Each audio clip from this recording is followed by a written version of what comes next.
Emily Miller. Hey, Rich Bird. How are ya? I'm good. How are you? I am so good. Excellent. Here we are now. Here we are now. What's up? We've got a lot to chat about today. Your earrings, all kinds of fun stuff. We have a couple of announcements we're going to make at the end of the broadcast, so stick around. I've been reading the comments on the YouTube side because I managed to remember my iPad today, and I'm just cracking up on all the stuff. I love it. You know, the comments are almost as good as the content. It's really fun. I kind of imagine in my mind, I see kind of a big room with the door open and people kind of trickling in and everyone going, hey, hi. And then there's a little group over here talking about, waiting for shipments. And there's another group over here going, oh, my Wednesday just fell apart. What am I going to do? And another one's like, I finished all my Wednesday work. And it's right. I just have this visual of everybody in a big room, in a big hotel ballroom. Kate and I were just in the last day or two reminiscing about Tucson times and reminiscing about traveling times and wholesale show times. And, I miss Bead and Buttons so much. I miss the Bead show. I was trying to explain to someone the other day why I had some buttons made into charms in my booth. And I said, there used to be this magazine called Bead and Buttons. Bead and Buttons. They had a show every year and it was like Christmas and you went and you saw all your friends. And when you were going from San Francisco to Milwaukee, there was only one direct flight a day. One. So you'd get to the airport and here are all your friends. That's correct. I have a picture. It's you, me, Mary. I think it was Hyde Peterson was there. Yeah, he was always on a flight with me. Yeah, and there was like all of us. So if something had happened to that plane, the woman who used to own the place to Bead, and yes, it was like everyone on the flight that you knew. It was all there. So it was like if something happened to that plane, the West Coast Bead contingent would have been wiped out.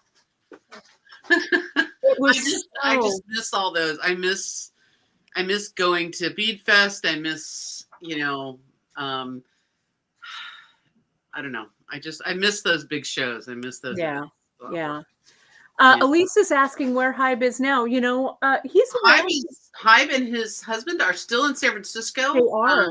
He's doing a lot of needle arts. He is. He's a really rabid crocheter and knitter, and he got into art in puppetry, but his grandmother taught him how to crochet and knit and do needle arts. But he lives in Noe Valley, and he started crocheting animals outside his house and put them in the trees. I just love them. And he's gotten a bunch of press for that. He was doing that during the pandemic when there needed to be a little ray of sunshine in everyone's lives. But he's such a kind and gentle soul. And such a ray of light. He also is a very prolific, or not prolific, but accomplished lace maker. Oh, yes. And when he posts things online, because I took that one fateful bobbin lace class at Lacis in Berkeley. Yeah. Because I wanted to feel like a cloistered nun or something. I don't know. A Belgian nun. I don't know.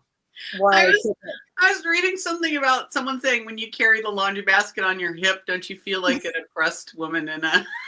Yeah, when you hold the laundry basket, you look out to the far horizon and you feel like you're a pioneer woman removed from all the... And you adjust your kerchief on your head. Yeah. I posted apron down and yeah. I think I posted it. I'll have to post it in the bead table. There's a picture of me. I'm about 8 years old, and that was my summer outfit. I would get one of Grand's old skirts from like the 30s or 40s, and I'd put a kerchief on, and I had this puff blouse and an apron that I made. And that will stomp the grapes. Yeah, I did. I looked like a little Sicilian girl, which I was half, and I would ride my bike, along the country roads and stuff. No shoes, but yeah, I'll have to post it on the bead table. There I am in my plucky, I still want to wear that outfit. That's really the only outfit I ever want to wear is my skirt. I was showing Emily. Let me show you all this. We'll get to it, but Absolutely. But see here, can you guys see the fabric of my skirt? How they are old-fashioned rings, So that looks like illustrations from an old catalog right? where you would have been able to pick out that ring. If you had a little store, Yes. you would have been able to say, I want a dozen of those or a gross of those in all these Yes. sizes, and you would have I them in mean, your just look shop. at them. I love it. I love the skirt fabric. My granddad had one of those old 1906 um Sears replica catalogs, where you get everything. You got your shoes, you got your lumber, and they had these pages, and I would pour over the jewelry pictures Mm-hmm. and I'd pour over the like clothing pictures to see how it's done. I still have it. It was the 1906 Sears Roebuck catalog, Yeah. like reprint. I love it so much. But yeah, so we were having a little reminisce about those fun times. But we still have fun times. We do. It's just that times change, things Yeah. cannot stay the same, but we keep making fun times for ourselves. Yeah. I mean, things in the economy changed back in 2007, 2008 when the whole junk bond schemes and all that stuff kind of blew up and the housing market went kaflooey, and that really cut into people's, expendable income for being able to.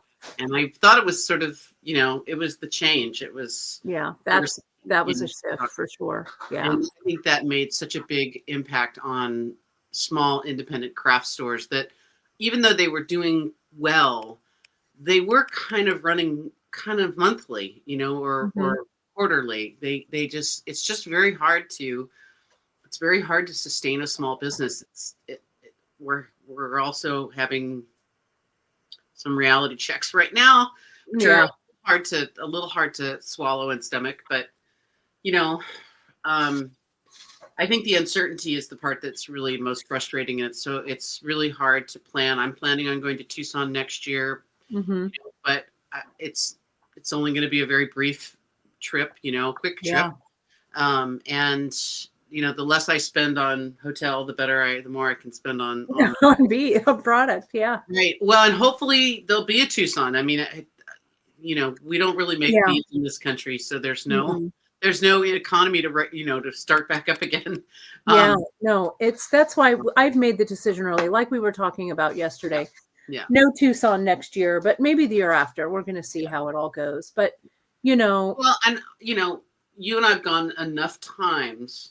Part of what you do at Tucson is you develop relationships with people that you can shop either over video messaging or they can send you pictures, you can send them pictures and say what you're looking for, and you get familiar with people, you're familiar with their products, you build a certain level of trust that you can work with, and that's you part can work of with them remotely. Yeah. I mean, going to seeing people again in my industry is always, it's really it's exciting. It's so fun. Those industry, and that's, I think, what we get a little slice of when we do things like this, when we do our retreats, we get that little slice of maybe not in person, but virtually in person. We have, we've got all these comments. We've got over 100 people watching. It's really awesome. So yeah, we just make our community where we find it, and we really do our best. But speaking of community and speaking of the project today, Emily, this is so current because I think the fishy motif is the new llama. I think it's the new owl. Okay. The new Miranda agrees. Miranda is Yeah. saying, I mean, owls were big when I was in like grammar school, yeah, into high school, you yeah, know, the late 70s, a million years ago, you know. And I remember having an owl candle. I think I had an owl bank. I know yeah, I had an owl pin. yeah. My grand loved owl pendant. I have all of her owl Yeah. things. She And loved an owl. there were owl macrame. Yes. My friend Tracy, her mom, did macrame in their living room. They had a hook in the ceiling, and she would climb up and hook the thing up there, and then she would work, plant hangers hanging down and stuff. And she was making owl hangings for the wall. So that was all happening in those days, Yeah. Yeah. The big macrame. The big macrame owl. Yeah. And I can't mention the macrame owl without mentioning the big fork and spoon for the walls. Indeed. Yeah. I had a friend that had those, Yeah. and I always wanted that giant fork and spoon real bad. I don't know why. You're an adult now. You can go buy yourself a big fork. Can, and it fits in our mid-century modern house pretty well. I'll bring that in. Chris will be like, What are you going to hang? Because we have the intercom. I'll be like, I'm going to hang them next to our intercom that's still from 1971. And it doesn't work? It does. Excellent. Yeah, it's nice not to have to holler down the hall. No, and when you put the radio on to like an AM station, it's the summer of 1976 all over again. I got a feather in my hair. I got a feather. It's awesome. Oh my God. Mary Ellen just said, I have a giant fork and spoon in her kitchen right now. Mary Ellen, that's why I knew I loved you. I love hearing stories about what you had when you were a kid and what you thought was really like extremely cool, like canopy beds. I remember a neighbor having a canopy bed, and I was like, yeah, the girls across the street had the canopy beds, and they were, we had bunk beds because it was my sister and I sharing a room for a long time until I was about 10. I think, Then they took the bunk beds apart, and we each got one. So, and I took one of those bunk beds to college with me. So they lasted. You did. That my first little apartment had that bunk bed as a twin bed in the bedroom. So yeah, it did. Make do and mend. Make do and mend. I mean, my parent. So when we closed at my parents' house and did all of the final trashing out, my crib was still there. So. Yeah, mine was too in the rafters in the garage. Yeah, we got rid of it. Yeah. So, it's no, don't throw anything away that you might use. No. Don't be a hoarder, but don't throw anything away you might use. No, and make sure to hold that crib that I was lucky I didn't get my head through.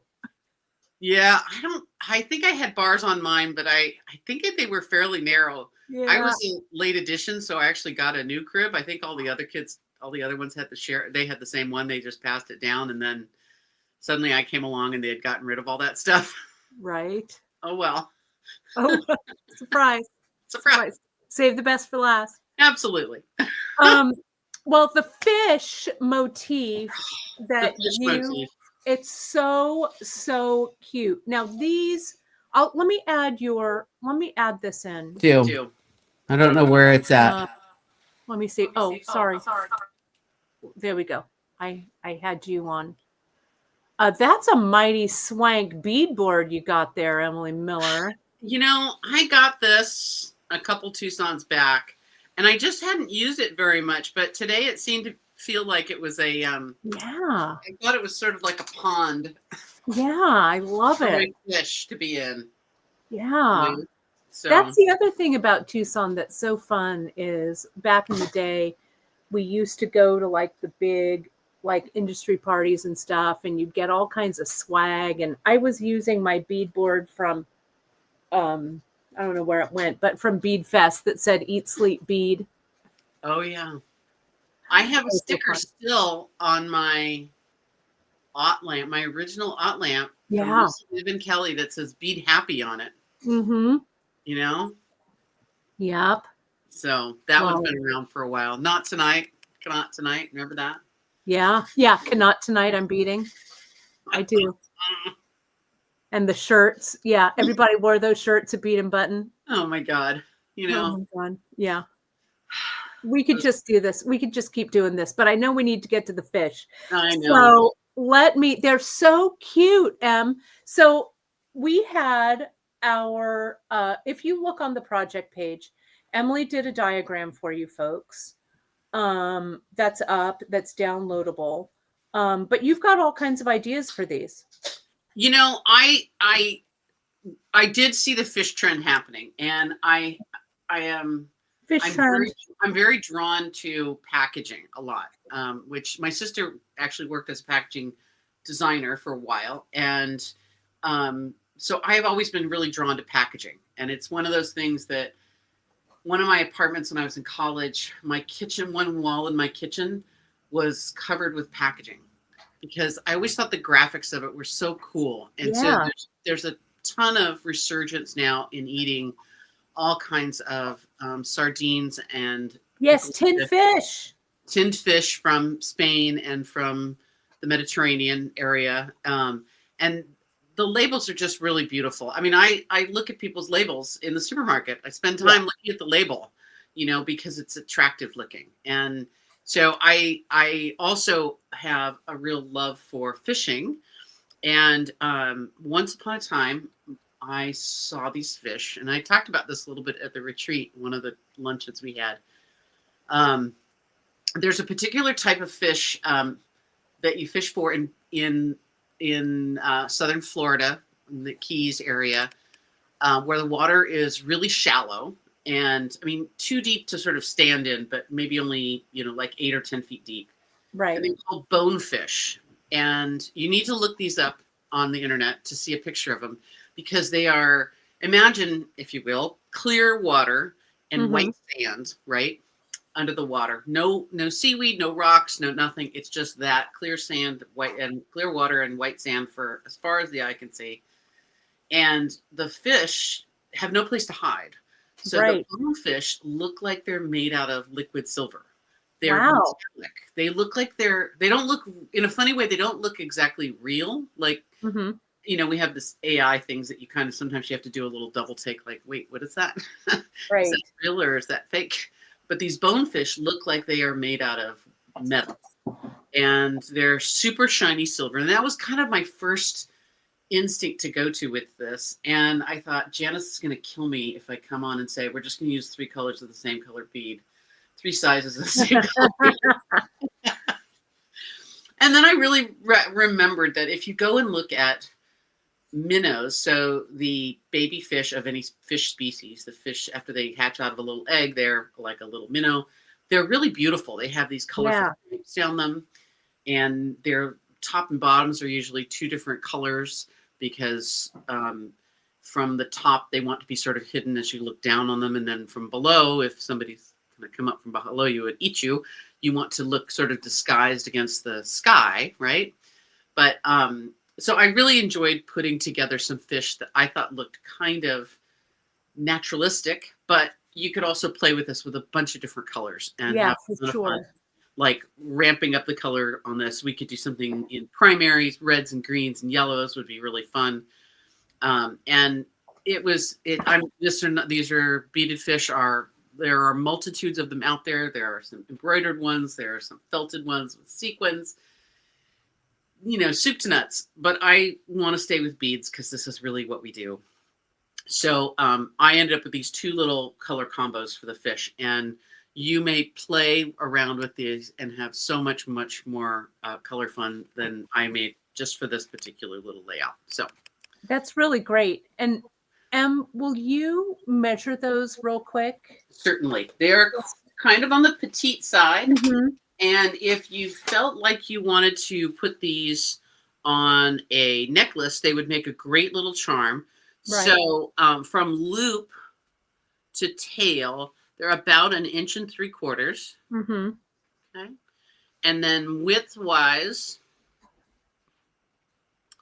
just at the widest, just maybe a sliver under 1/2 inch. Under 1/2 inch, yeah. So they're a great size. You could dangle a whole bunch of those. You could make a stringer. Yeah. Fish, right? They're really cute. You could make a stringer of fish and they would be really adorable. Yeah. But really, go around and look at tinned fish. The Fish Wife brand especially has Yes. really beautiful So labels. good. I just bought some the other week, some mackerel, pickled mackerel, Yeah. and just gorgeous. Yeah. Janice and I did talk briefly about making these into a bracelet. I think they would be really cute in a little row, like a little school of fish sort of Yeah. following one around. But it would also be really cute to just do a single fish and add in a chain link here to have this be like a little, like an ID bracelet kind of Yeah. thing It'd on be the really front of the cute. little bracelet. I think it would be really cute. So, but earrings were kind of, they were my first instinct for these, and I think I really liked them. So tell me about the stitches, Emily. What are those stitches? So we're using 2 stitches. We're going to use the ladder stitch, and we're going to use brick stitch. Okay. And we're going to use, I did a little, I'm just looking for my awl here so I can point without my fat finger in there. Here we go. So ladder stitch is what we use here for the base of brick stitch. That's common. We do that all the time. Right. And of all my little trial fish, because there were a few that I got to the end and went, I don't like that. I wanted to have the tail flare out quite a bit. And you'll see some fish have longer tails, and you could do this tail a little longer if you wanted. But I wanted to give the illusion, because the in-between things on little baby fish often are sort of clear. They don't have very much color to them. So I wanted to widen that out again. So I ended up doing a little bit of ladder stitching here as well. And I'll show you when we get there, because I'm going to make one this whole time. We're going to make a fish from start to finish, because these are a very quick make. And you will make a pair in, I don't know, an hour. Pair. Yeah, they go very quickly. If you've got brick stitch in your back pocket, right, that will happen very, very quickly. You will need a very, very small amount of all the beads, and I used black beads for the eyes. Mm-hmm. You can use a different color bead if you wanted for the eyes, and of course for the eyes you'll need 2 black beads. So if you want to use if you had a dark navy blue one already, or another color that was kind of dark, that would work fine too.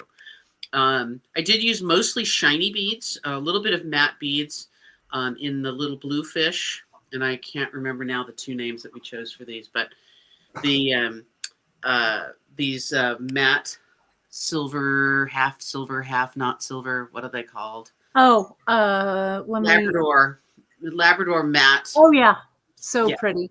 Yeah, really, really pretty. And I felt they were kind of naturalistic. They kind of went with the fish. Yeah.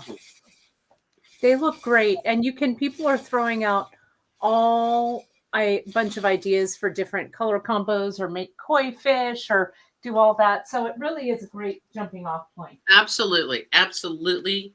Fish tank lovers. I have a really great aquarium store near me where I go sometimes to buy, I can't remember what it's called. There's an aquatic plant that I put in my fountain to help keep the algae growth down. Oh, duckweed. It's duckweed. And I put that in there, and it floats around on the top and helps keep the algae down. And I could spend a day in this little store looking at all of the fish that they have. They have everything set up to mostly eye level, and so it's just really fun to look at. So, okay, so let's get started here, and I just want to show you on the diagram. I gotta grab a pen, which I'm about to put underneath something. That's not going to work. I did the little diagram just exactly like the fish. That's I just great. wanted to show you, kind of walk you through that first, and give you the plan we're going to do here today. Down at the fish tail, I did separate out the little areas where we're going to kind of change what's happening. So that little bit of a gap that you see here, it's really just so that you notice that there's a difference and it catches your eye, so you don't just keep on beading and forget what's happening next. But it's quite a lot of stitches that we've already done in the past. I used the number 1 bugles, which are the shorter of the 2 bugles, as sort of the widest part and the gill area on the fish. And I did a group of 8 going across. So we bring our thread through and we loop through these guys 2 times, right? Come back out, we add another one and continue to add beads as we go, going across and around, right? Ladder stitch, ladder stitch. Ladder stitch, easy peasy. And it should be something very familiar to you at this point. I am using the 4-pound test fire line, and I did mostly smoke, I think, in this one, the gray, on both these colorways, because they went fine. If you were going to do the primaries, some lighter color primaries, I'd probably change over to the crystal. Okay. So, and I described this fish as kind of working the head first, and then we tip it end for end and work the body. So I'll just talk about the head first, and then I'll turn it over. We're going to use our regular brick stitch, which is the pyramid style brick stitch, so making that decrease 1 bead on every row. On this first row of brick stitch, although I have 8 bugles here, I'm only going to be able to fit in 6 size 11 beads across. So this is where things are not typical brick stitch, but I made that adjustment, and you can too. You know, if you find that you want to do something and the bead sizes don't quite match up, but you want those particular bead sizes for whatever reason, don't let anyone tell you that you can't do that. Right. So the number 1 bugles are sized more like a typical Delica cylinder bead, which is narrower than an 11 bead. So I only can fit 6 11 beads across here, which means my first row of brick stitch is 6 beads. The second row, 5, 4. We get to that third row. When we add the first 2 beads on, like we do at the beginning of each row of brick stitch, 2 beads to start, one of the beads you add is going to be the eye. So I chose to make the eye in the middle, right, instead of at one end or the other, because it does make these fish sort of multi-side. They don't have a right side or a wrong side, an up or a down particularly, okay? And that means whenever I put on these 2 beads, the first bead I put on my needle is going to be the background bead. The second bead I put on that'll land in the middle is going to be the eye bead. And then the last bead I put on will be another of that background color. And then I continue up to my last row, which has just 2 beads. So with brick stitch, you can truly stop at any row. You don't have to continue up the pyramid to nothing or to 1. You can stop at 2 or 3 or whatever seems to make sense to you. I chose 2 here because I felt that gave me a nice pointed fishy nose. And then I changed to size 15s for the loop. I just thought this kind of balanced it a little bit better and made a smaller, somewhat sort of a petite loop. And I would work my thread around, go down a row-ish. You could go 2. And I go through that loop again just to secure it, right? Make it sturdy. So to finish off the fish, then I find it easiest to just flip it over, right? Turn it end for end. And I'm going to begin on this next row. And this is similarly in the idea that it's only going to be 6 beads across.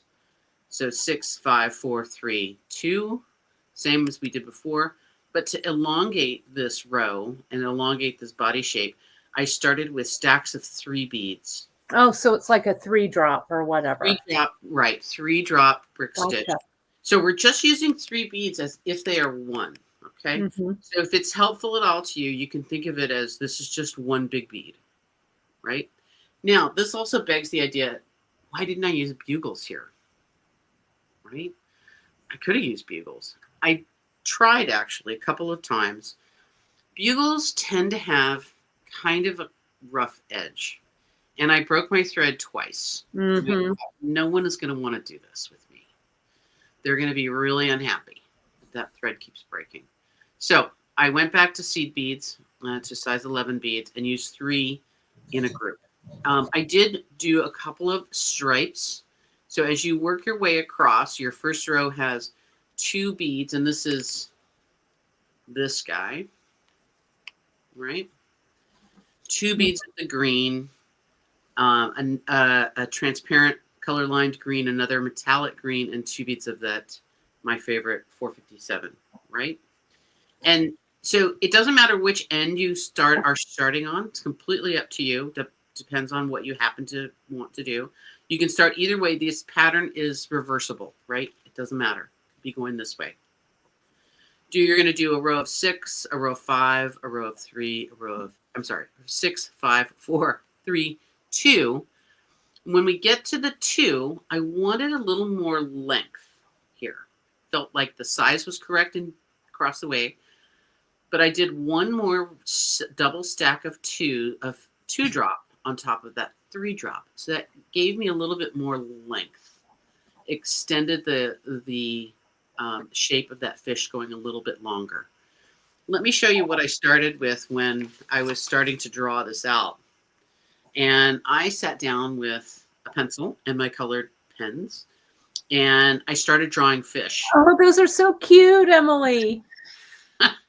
What I really felt like was that what made this little fish was that it kind of came down to that little point. Right, that little skinny bit, and it needed to have a kind of a good taper, right? So I liked the taper kind of coming down, and so I had to add a little extra taper. So I did one more row, but just 2 drop this time to finish off that pyramid of the fish, right? I always do some sketching. I don't consider myself a very accomplished illustrator, but I think one of the things that helps with sketching, it's a little bit like doing samples. I almost never imagine that the first thing, when it's something brand new, that the first thing I make is going to be the final, right? Right. There's going to be a little bit of working on it. I'm going to have to do some stuff. So it's okay if the first one doesn't really work off perfectly. I understand. But drawing helps me, I think, get rid of some of the mistakes and the trials that I have to go through. Helps me move it along a little bit quicker. So even if you don't feel like you're a horribly accomplished illustrator, sit down with a pencil and an eraser. You know, no one's watching over your shoulder. There's no art teacher there saying, don't erase, you know. So I got down to this 2 drop section, and then my brain said, you know, what about those tails of that tail fins coming out? So I actually went back to using the ladder stitch. So as my needle came out, I picked up 2 beads and I circled around just like I did before. And then I circled around, added a 3rd bead. So I wanted some flare, and I circled around. And then I went back into that 2 drop. Okay. So I wanted to have a flare so that an odd number here, so that my fishtails could come out and have those short, stiff sort of fringes. Again, this is Fireline really working for us. We don't want to have much drape here. We actually want them to be kind of stiff. So right out, right over, and out again. Okay, I went around here and then back out and made another fringe. But I'll show you when we get there. Don't you worry. That's a really clever use, though, and reminds us that the ladder stitch and brick stitch are like cousins. They are good friends for sure. You know? And brick stitch, there's a lot to be said for brick stitch, because you can add rows you can add width at any time. So I could have added a fin over here, right, by bringing this out and coming through some beads, right? Ladder stitching on a new, do a little reduction, right? Right. I could have done something else out here if I wanted to, ladder stitch, to give myself more width or more dimension or more shape. It's kind of cool, you know. It's nice that you can play around with that a little bit. Okay. Any other questions? No, I think it was good. People are really fired up about different bead ideas and stuff.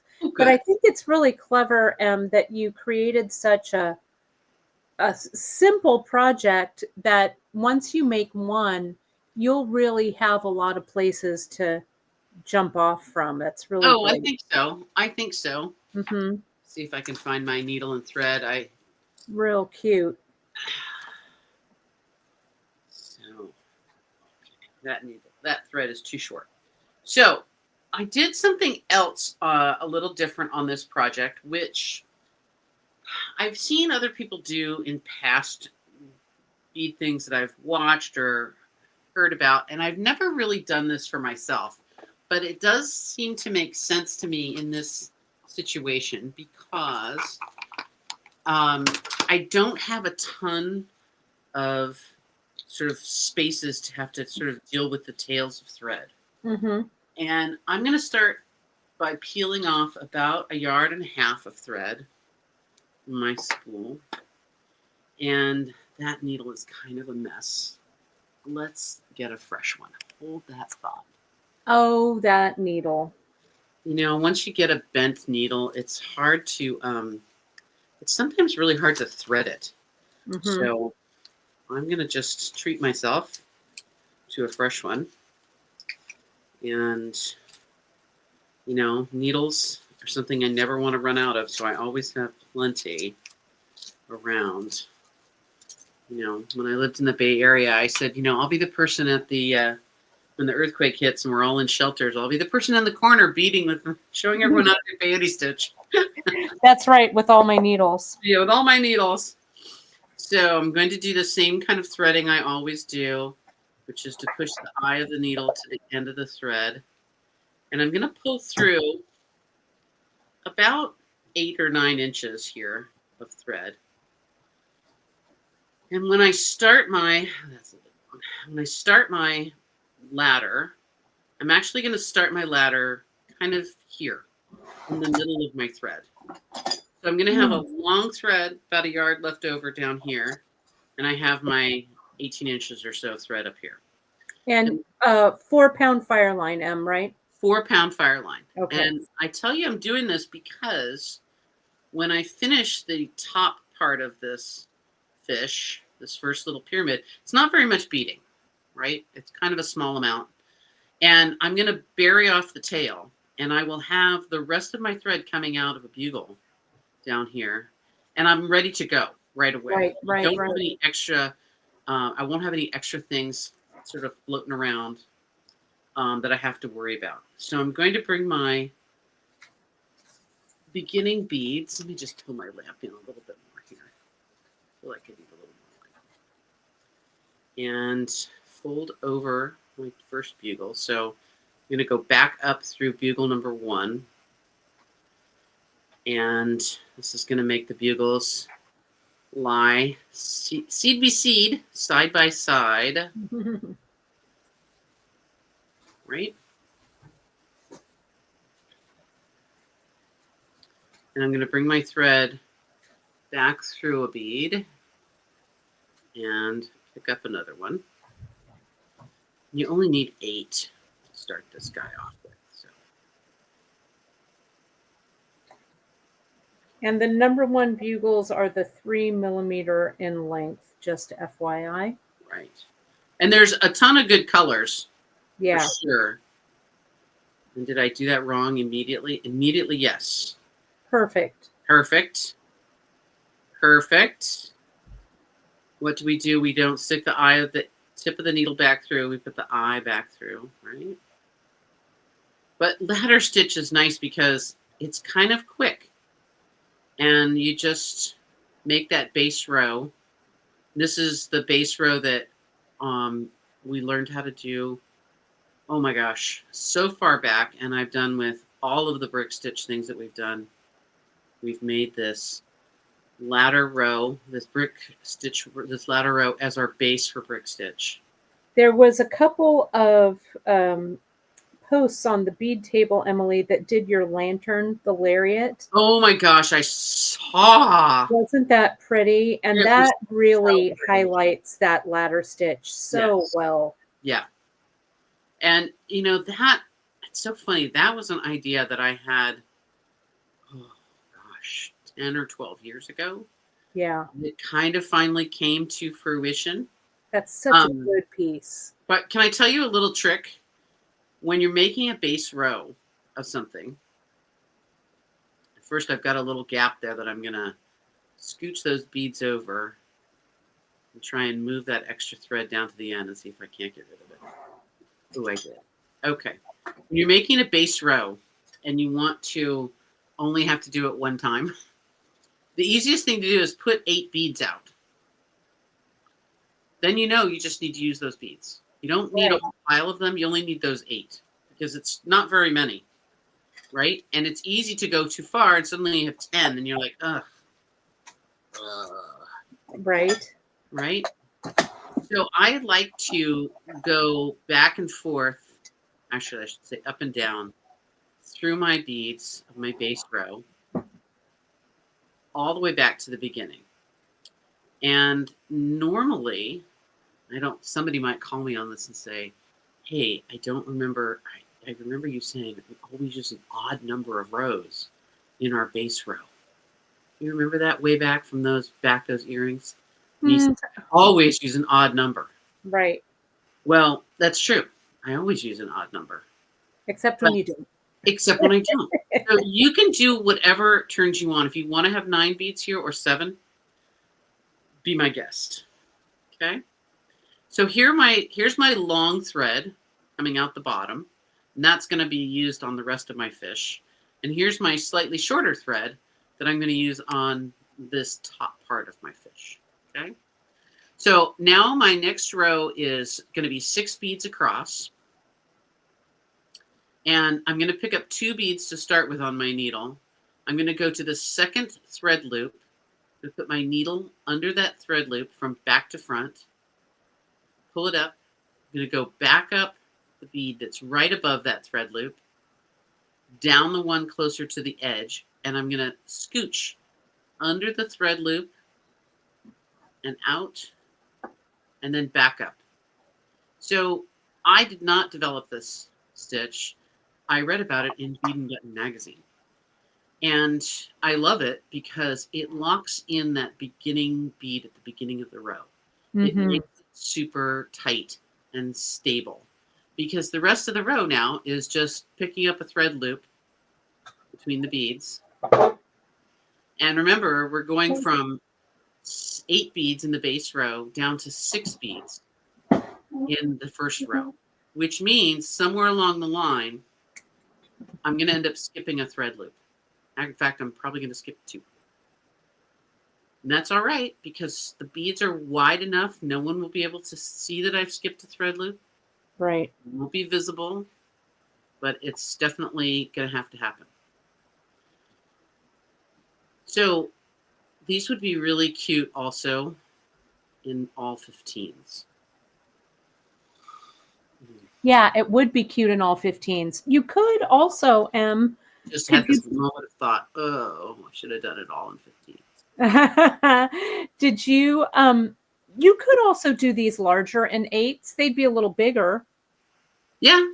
Maybe use the larger. The full-size bugles? The bigger bugle. Yep.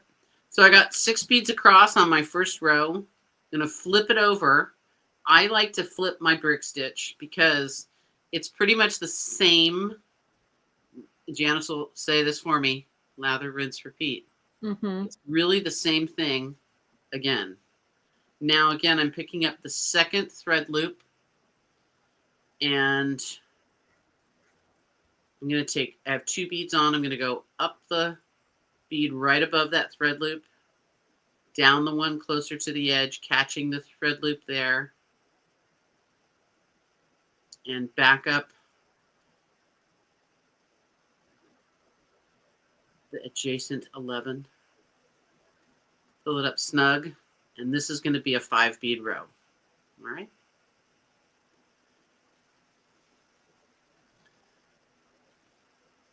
Very nice. Yeah. So brick stitch just progresses along. La, la, la, la, la. Moving right along. Moving right along. Sorry, I didn't get to put any nail polish on. Wow. Mine's all worn off after the retreat. Mary Ellen was saying that these would make great little ornaments on your beaded Christmas tree too. Absolutely correct. Be real cute. I was actually thinking about, they would be cute in a dollhouse miniatures situation, Yeah. like in a little fish market, as laid out as little fish, Right. Little or on the toys. dining room table as a fish in a platter. Could you slide a little more to the center? Yeah. And then once you're done doing that row, can we see an up closer? Sure. I'm progressing so nicely and quickly. My next row will have the eyeball. Oh, that's awesome. So this is just the top part. Everyone was talking about in the comments about the tassel necklace and how fun that was. The lantern tassel. Yes. That is a milestone one. It is. It's a bit of a commitment. Okay, so here comes the eyeball. So the first bead is going to be the background bead, and then the second bead will be the eyeball bead. Don't get to say that often enough in your day, do you? Eyeball bead. Right. Right.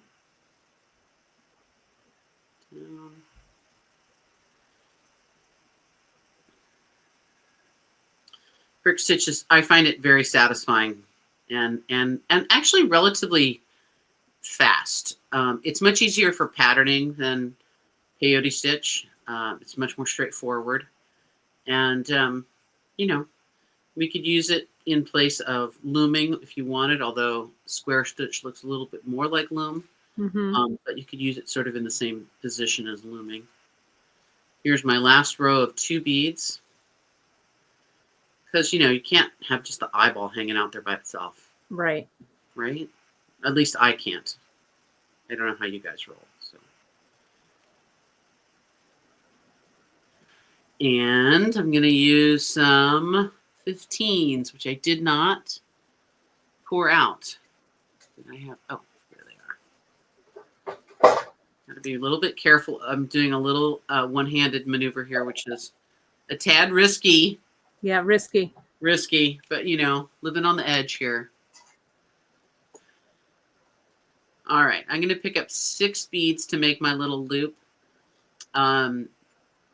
I found that 6 was a good number. I thought 5 was too small, and I would normally do 6 even with 11s, but these 15s make a really nice petite little loop. Right, And the tiny it loop. looks like a little mouth on the fish, right?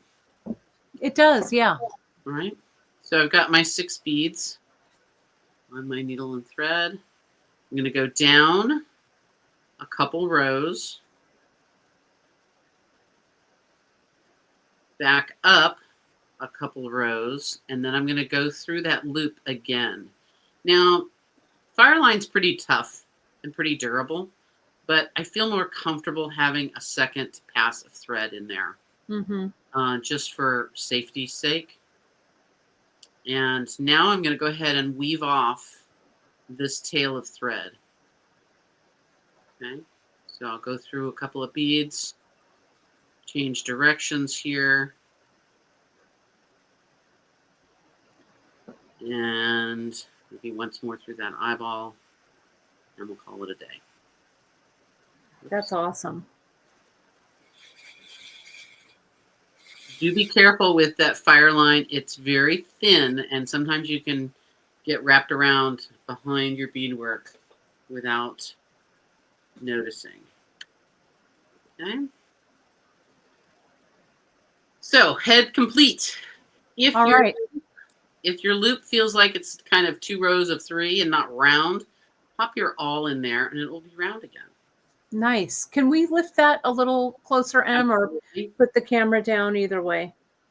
I don't dare put the camera down because it gets too low. Yeah, I get you. Am I still in focus? How's this? Yeah, yeah. Looks good. Good. All right. So now we're on to the next little layer. We're going to do the tail end. And I do think this moves along quickly, especially when we start doing 3-drop, because it seems like you're adding a lot of beads all at once, so you get a lot of effect. But just checking the feed over there on YouTube, seeing if there's anything exciting I need to worry about. Oh, no, we're good. Good? Okay. Chatting amongst yourselves. That's good. They're chatting. They're chatting. That's what I like. Okay. So I'm going to work from this edge, the silver edge, up.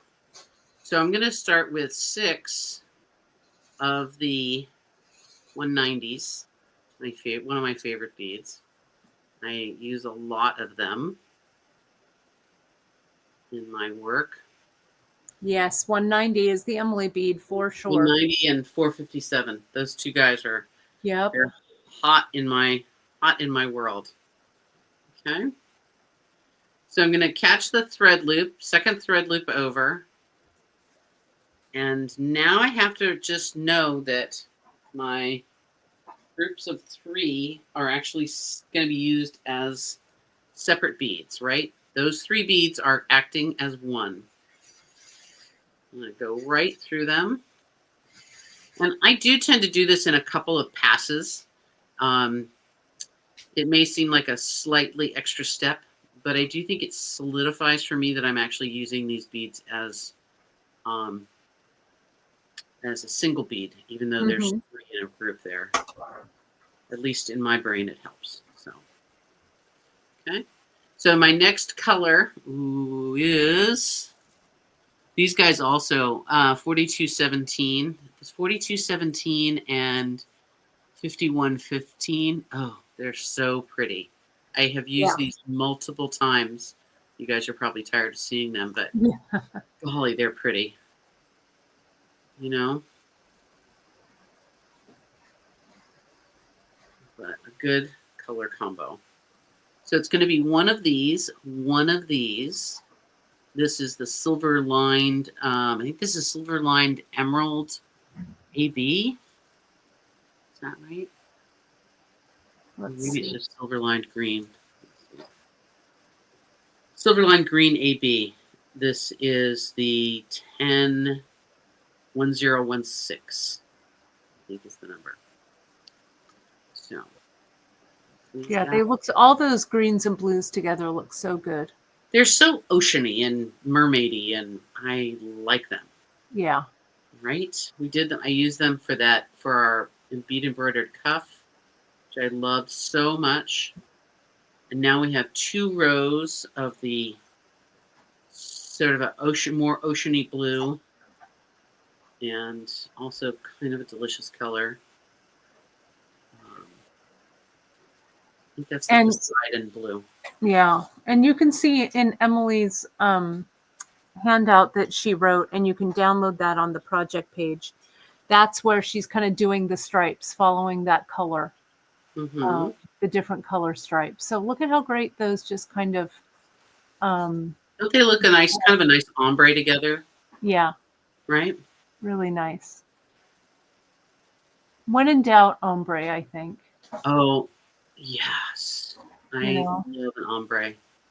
So this is my first row of brick stitch. So it was only 6 stacks across. Remember, that's 8 of the brick in the base row, 6 stacks across. So this row is going to have 5 stacks across. 5 stacks, yeah. Right? And this is where, and Terry was asking about the fins coming out. You can show on the handout again, Emily, where you kind of drew those in.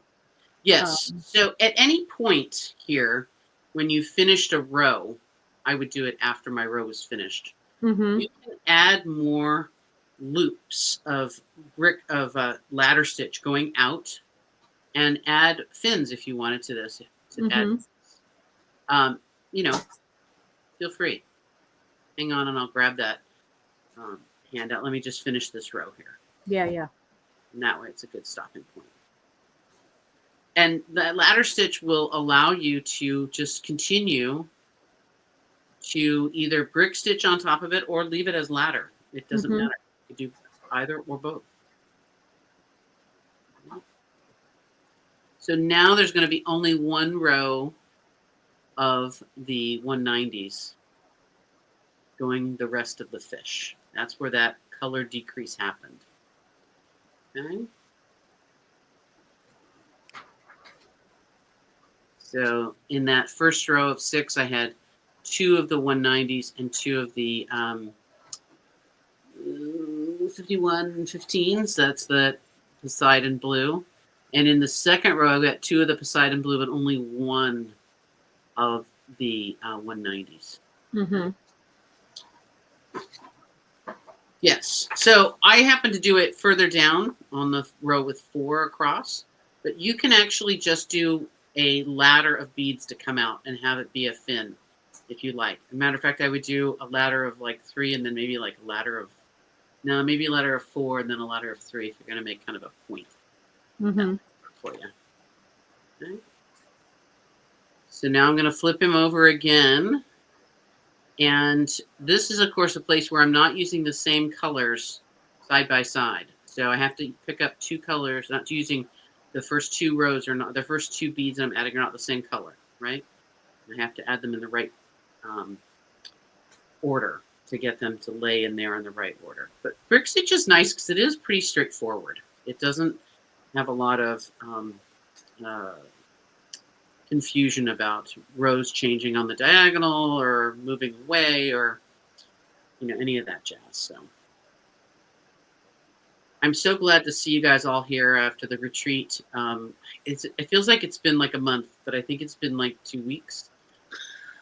Well, it's been like 3 weeks, I think. It's been 3 weeks. I mean, it just feels like it was a long time ago now.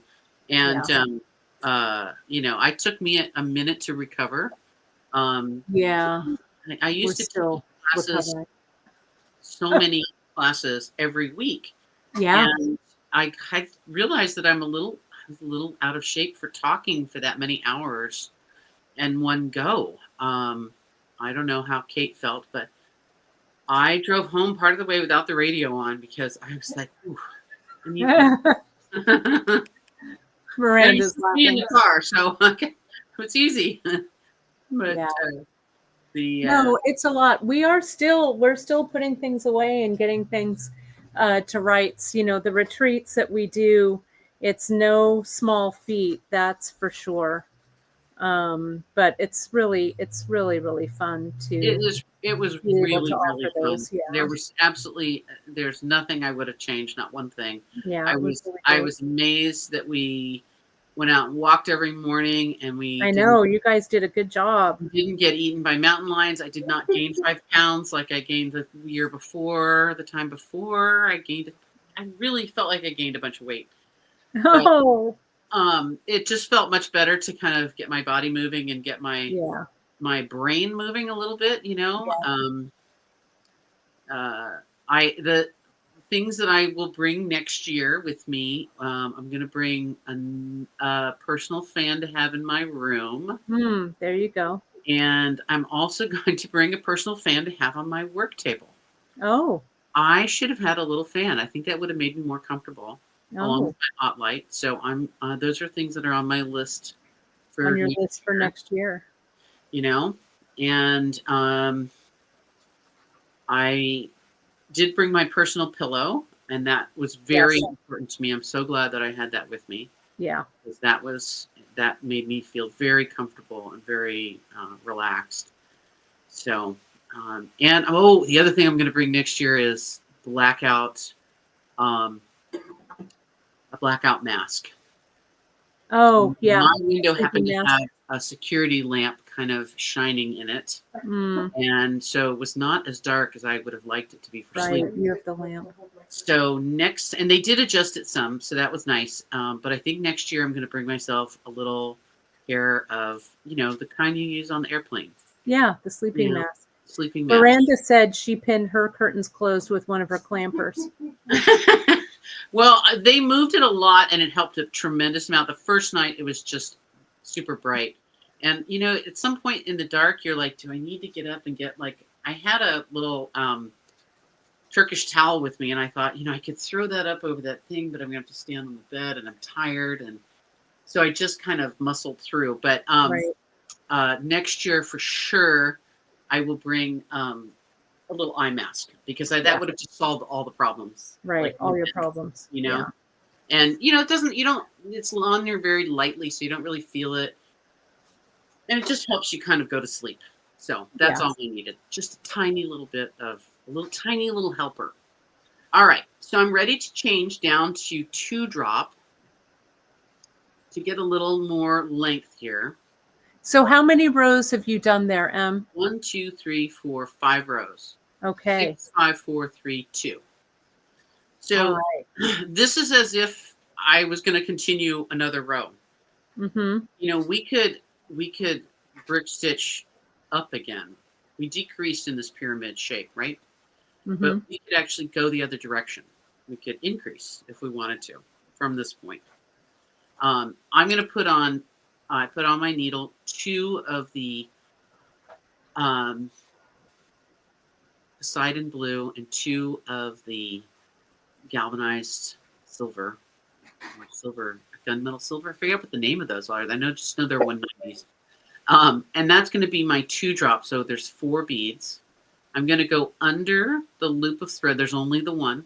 Right. Right? So there's no mistaking. I'm going to go up and down, up the Poseidon blue, down the 190s.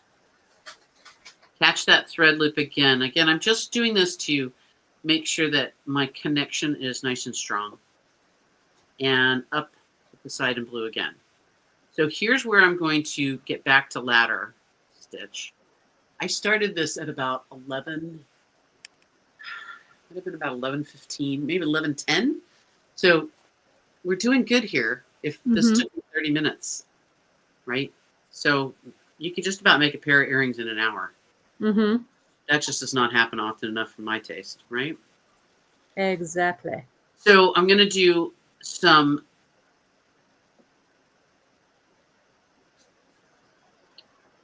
ladder stitch here. That means I need a couple beads to start with. I'm going to slide them down. Oops.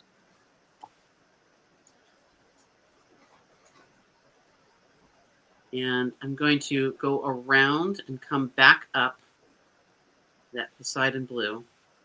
This is all it's a little bit slippery here. Oops, mistake. Just the Poseidon blue for now. Bring it down. See, I want it to sit side by side, just like this. Oh, I see. Mm-hmm. I'm going to have it sit side by side. This is the making of the 3. Okay, so here's the 2 right here. Side by side. I'm going to go down the silver. Come out. I'm going to add 1 more silver.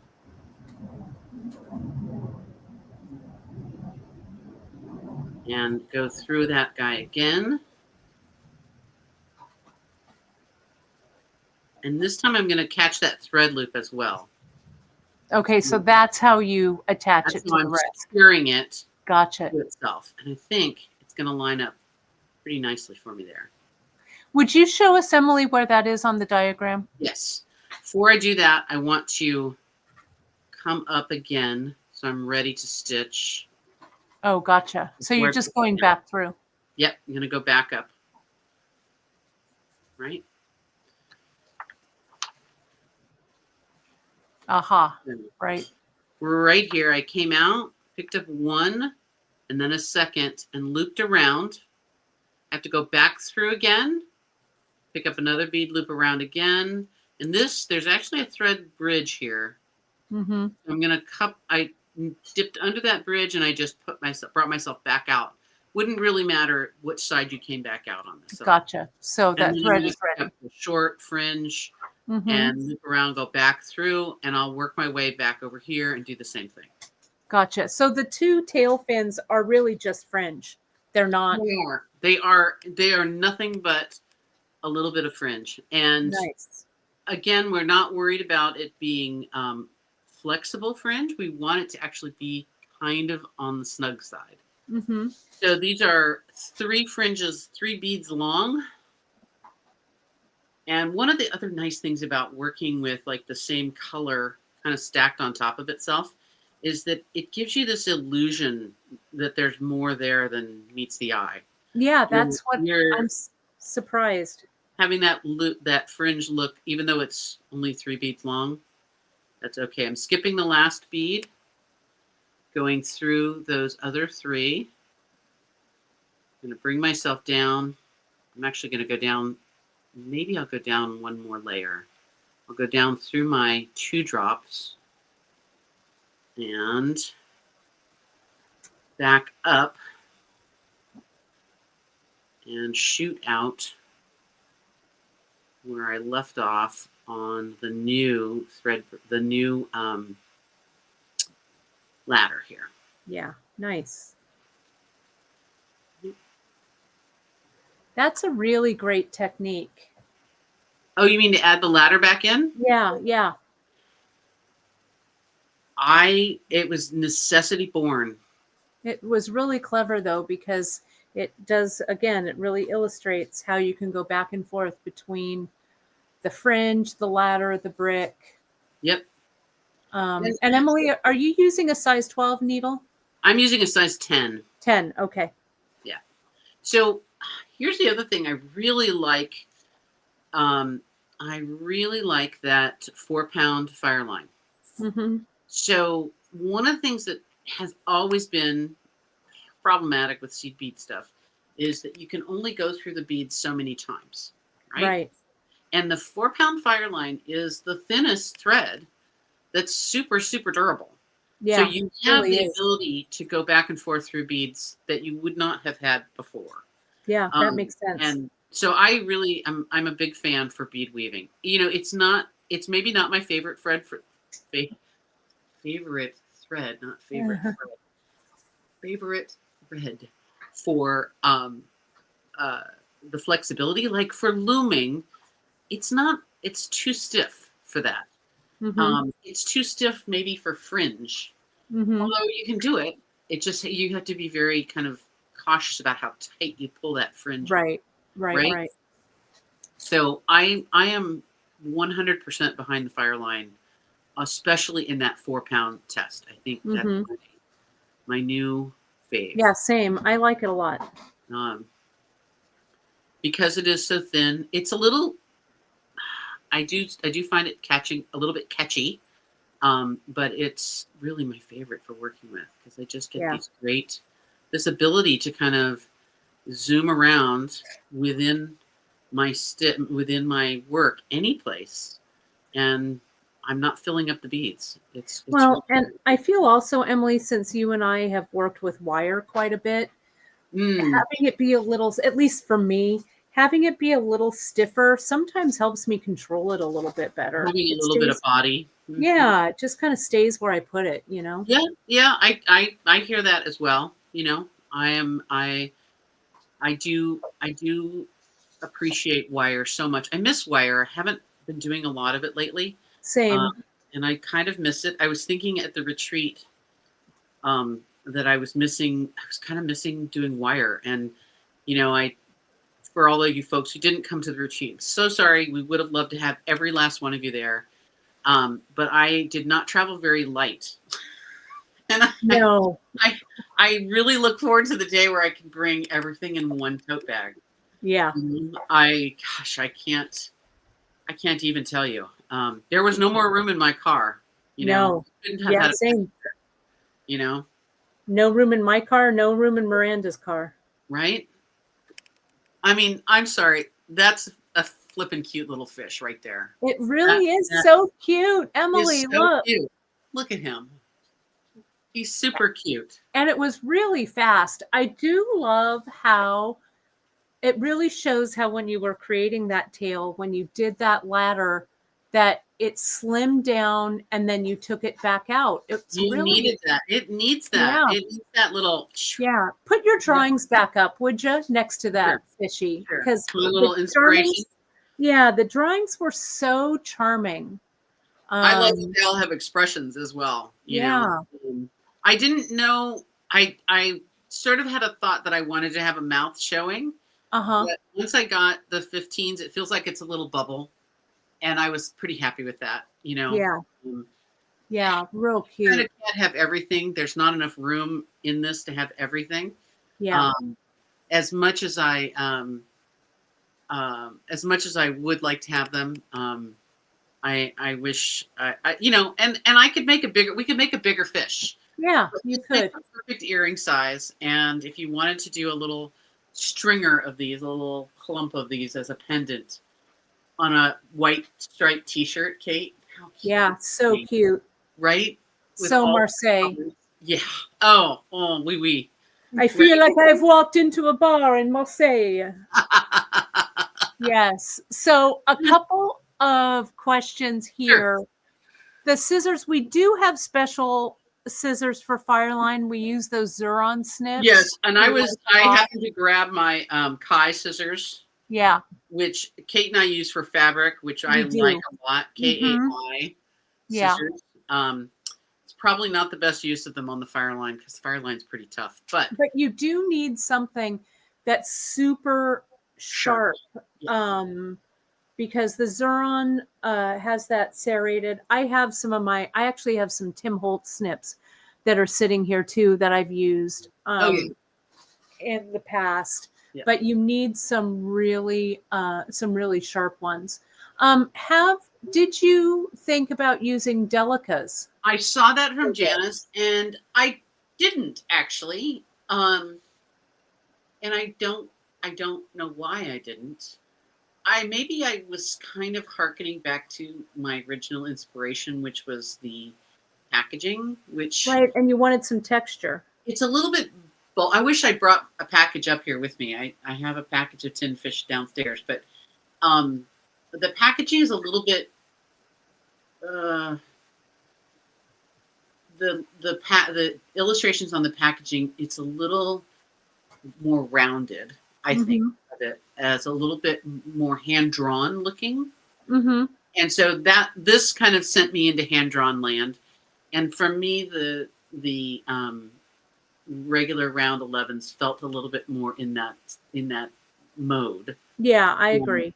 And even when you look at like traditional Spanish packaging, it looks a little hand drawn, a little bit dated in a good way. Dated as in kind of vintage looking. Vintage coated. Yeah. Love.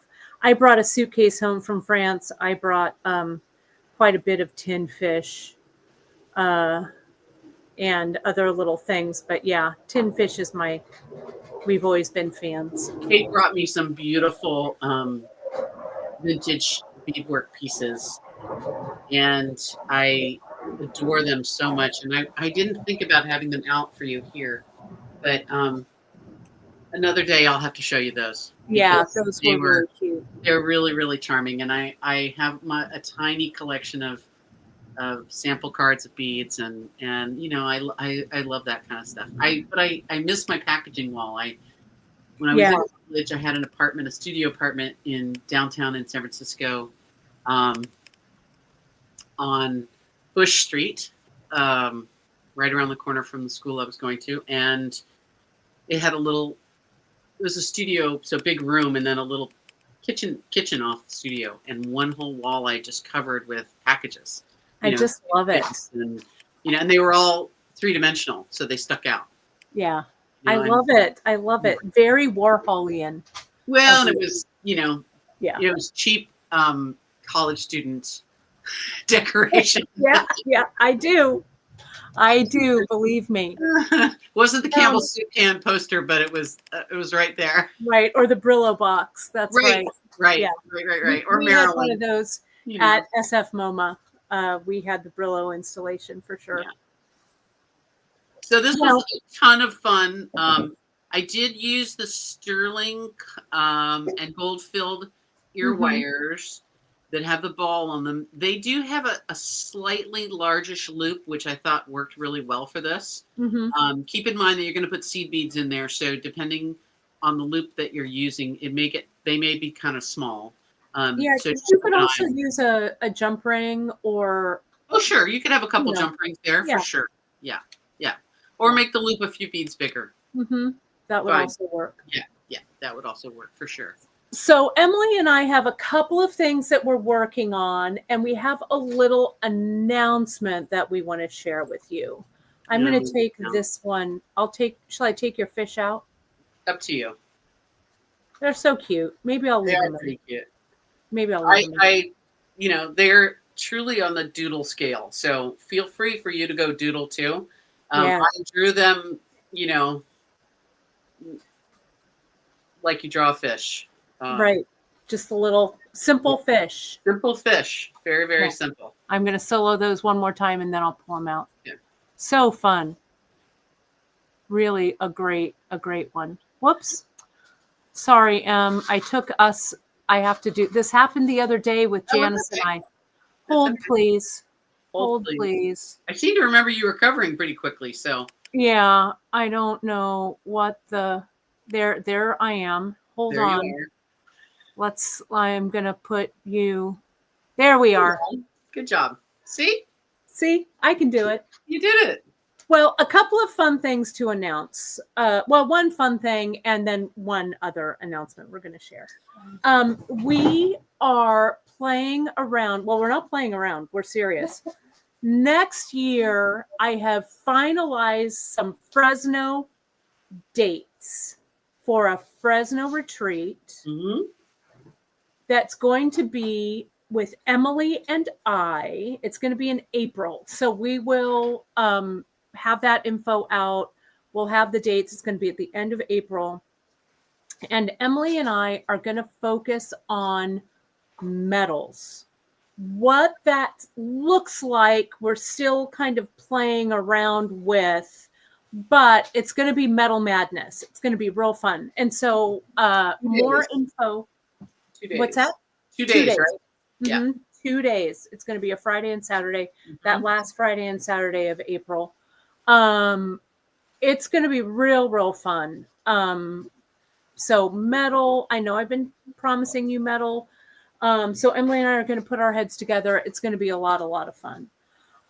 Another very joyous bit of news for Emily, but kind of a sad bit of news for us, is that Emily is going to take some time to focus on her next act.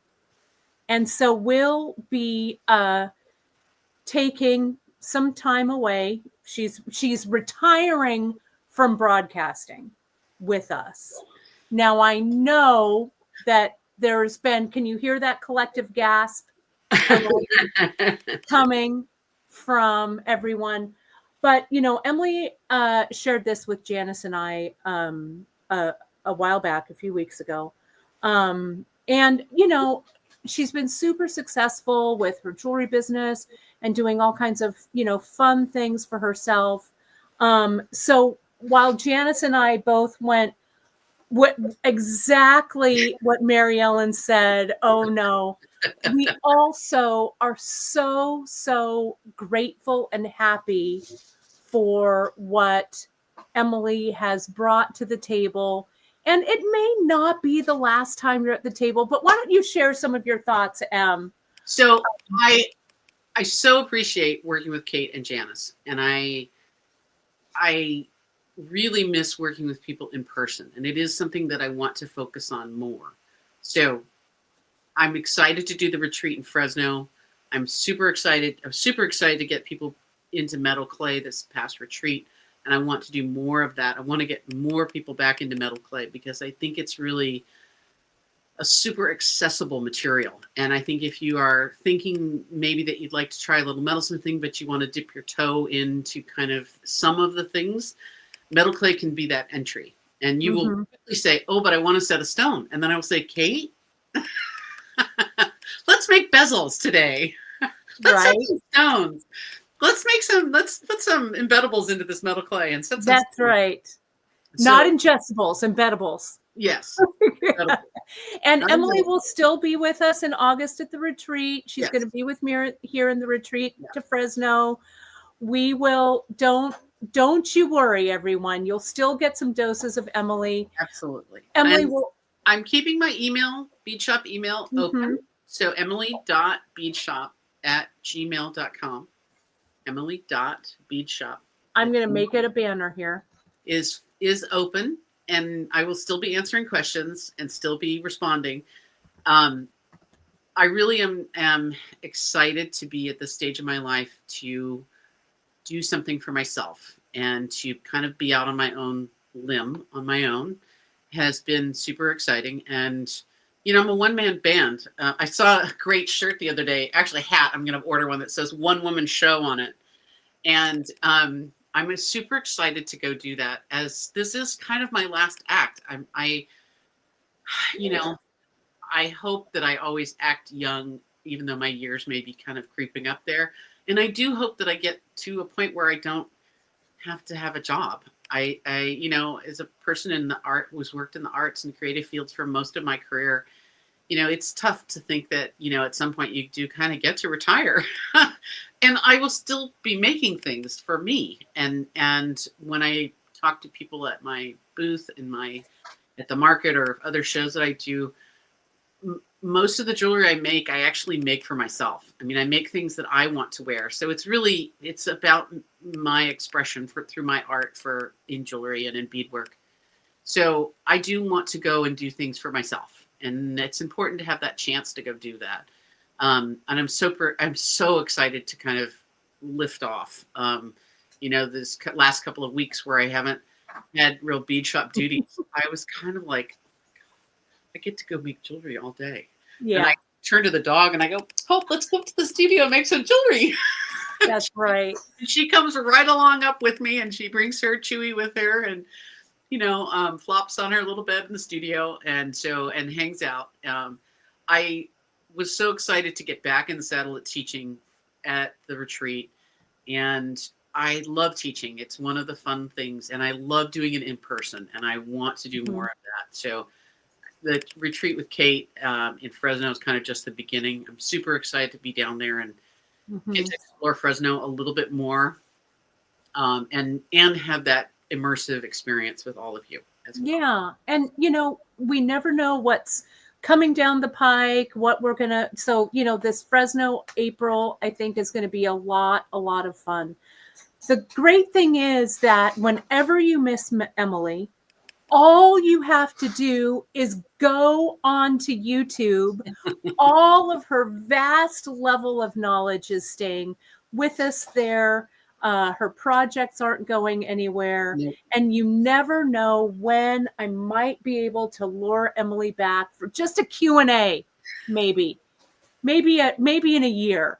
We'll Totally. see. We never know. You never know. We never know. You never know. But well, I'm going to see you in April, which is like right around the corner. And it feels like it's right around the corner, right? I definitely, I was thinking when we were talking the other day about Tucson, I'm like, maybe I'm going to have to do a little something for Kate while I'm in Tucson, and we'll put it up on something, Yeah, we'll do a little fun thing. You never know. It's just that Emily really, after all of these years of great service to Beadshop and great service to, like at Baubles and Beads, your class directorship, all of that, it is time for you to do exactly as you have a mind to. So we are so fortunate to have had you for as long as we did. And we're looking forward to some new adventures for sure. So absolutely. I know change is never easy. And I know that that there was a collective gasp, but I know everyone's really kind words here in the chat. And as Elise says here, this is not a goodbye. It's a see you soon for sure. Yes, indeed. Absolutely. Indeed. So thank you guys so very much. Thank you for making me part of the Beadshop family. I'm so excited to see, the only reason I keep Facebook is for you guys. It's true. There's so much junk on it now and so much that I don't want to look at that. Yikes. And I really only keep Facebook for Beadshop. So once you guys move off of Beadshop off Facebook, I'm out. That's it. Well, and Emily, any future endeavors, please share over on the Bead table. Please share. We will add it to the newsletter. Any in-person classes that you may decide to do, we would love to know. And yeah, this is not a goodbye. This is just a congratulations, Emily, and we can't wait to see what we cook up next. So for sure. exciting. So exciting. Yes. I cheer on all of my friends when they get to retirement and they get to go and do what they want to do. And it's the best. So yeah, it is. And I'm not going anywhere. So you still have me, everybody. Still got to put up with Kate and Janice now. This consolation prize here. You got me. I better practice these fish. Kate and Janice just have this wealth of knowledge and this wealth of generosity to share their information and to put it out there. You know, they could be charging for all this. This is free. And to go out on a limb and kind of do that, it's kind of groundbreaking. Other websites have some, tip things or watch a little video about how to do a crimp bead or a loop or whatever. But Kate's got a lot of longevity to be hanging in there and doing this every week and having it be free for everyone to watch. And Janice, and it's a real labor of love what we're doing. None of us are millionaires. I didn't win that lottery last week. No, me neither. Miranda, did you win? No, that's why she showed up today. I know. I mean, there'll be signs if I win. I won't say anything, but there'll be signs. Yeah, there'll be signs. So, we do some of the stuff we do to make a living, and some of the stuff we actually do because we really love it. We wouldn't be doing it and struggling through all this stuff if we didn't absolutely love it. Yeah. So, well, as I think Terry said, so long, Emily, and thank you for all the fish. It was amazing. Thank you for all the fish. Oh my God. That's right. And now we need to make a little cat to go with the fish. That's right. It was on my brain to do a little round cat head to go with the fish. Just a little. Because you need a little something with ears. That's right. Well, you guys know you can reach out to Emily, emily.beadshop@gmail.com. You can also shoot things over here to info@beadshop, and we will get them to Emily. She'll still be hanging around the bead table. You can still find all of her projects and handouts, all of those. And as we said, Emily, this is not a goodbye. This is a so long, and we'll see you soon. Absolutely. All right. Well, thank you so much, everybody. That was real fun today, and I had such a good time all these months. So thank you. Thanks, Em. All right. I will see you on Friday with something that I'll figure it out. And I'll keep sending Kate ideas, so don't you worry. Yeah, we're not shutting that pipeline down, that's for sure. All right. Well, in the words of Suzette, we love you, Emily. Thanks so much for all you guys. Love you all too. All right. Well, beat something new. Talk to you soon. Okay.